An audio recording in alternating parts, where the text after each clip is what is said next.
Smellog's Poop, the super delicious laxative, presents The Adventures of Sun King. Faster than the speed of light, more powerful than an atomic bomb, able to leap the moon in a single bound. Look! Up in the sky! It's a comet! It's a UFO! No! It's Sun King! Yes, Sun King. And who, disguised as mild-mannered tabloid reporter Mark Milktit, fights a never-ending battle for truth and justice. It is well known that beyond our own world in the vastness of deep space exist other worlds. But few know that even beyond our universe also exist other worlds and other dimensions and realities. In one of these realms we find the devastated planet of Olympicus, once a beautiful, lush world, nearly a paradise, was laid low by a ginormous cosmic war, and even though the victors ultimately won that war, they now rule over a damaged world, where their people live huddled away in bubble-like cities floating over their scorched earth. And the planet itself is surrounded by half a ring.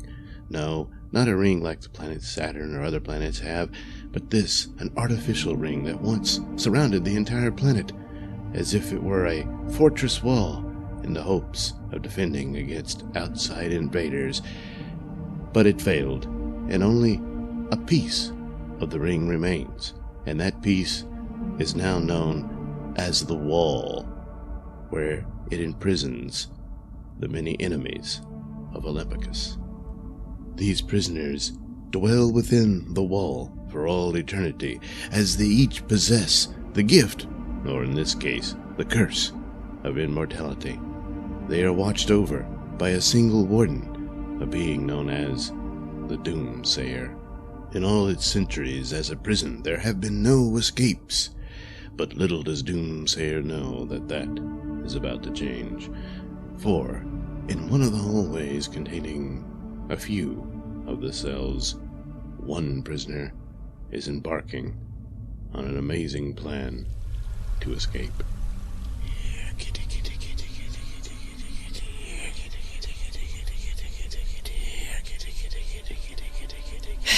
Is there a point to that irritating, incessant noise, Dr. Liam? Now, Supple, the dear boy has to pass the time somewhere. But Sarco, I believe the good doctor has finally cracked. After only 500 years of incarceration? Nonsense. Yes, 500 years, where only one of those years do we get a week of consciousness, yet I have to waste it listening to this nonsense. Well, what was that? I don't know. There Yeah, it is again! What's It's over there! What's going on? Lord Sarco, Phagus, I've done it. Done what, Doctor? Made contact. With what? Oh, something just streaked across the floor. Careful, Sybil, don't frighten it away. Frightened what away? Our means of escape. A key cat. What? Doctor, are you sure? Oh, yes, Lord Phagus. Well, take a gander right there. There it is. A pure key cat, glowing in all its pan-dimensional hopping glory. I still don't understand. What is it? Where did it come from? Well, put simply, Sybil, key cats are these strange creatures that can leap between dimensions at will. Yes, and my irritating, incessant chanting, Sybil, Has managed to lure one here. We need only follow it, and we will gain our escape. Follow it? We don't even know where it's going. Who cares, my dear Sepulchre, as long as it's going anywhere but here, I'm following it. Quickly, it's leaving! Hurry!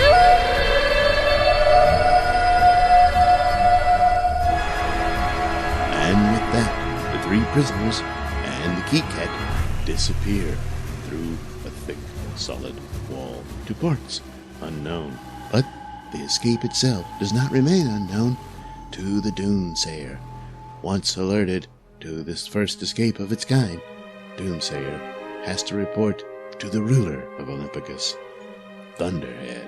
And soon, down below, on Olympicus, within the floating city of Olympopolis, where the throne room of Thunderhead exists, Doomsayer informs Thunderhead.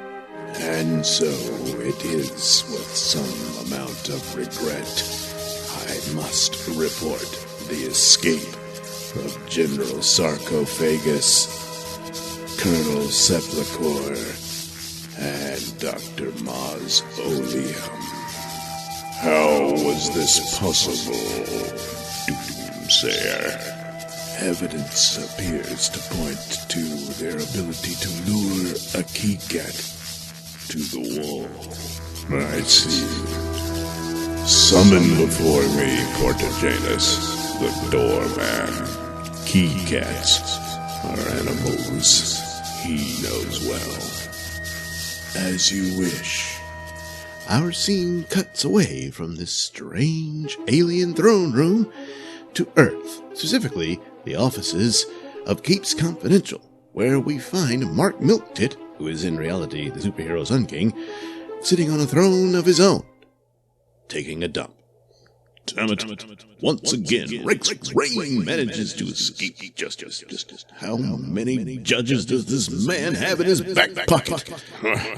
No wonder I'm suffering severe constipation due to all this stress. Just gotta relax. Try to put that out of my mind. And try to push this out. Mark, the services of Sun King are required. Who are you? I am known as the Doorman, Sun King, and I have come to you with a message of danger for yourself and your world. Well, I afraid you got the wrong fella, friend. I'm just Mark Milktit, mild-mannered tabloid reporter. I don't know where you got the crazy idea that I'm Sun King. Spare me your silly secret identity games. Well, it's silly to me. I know that you are indeed Sun King. But how? And that your world is...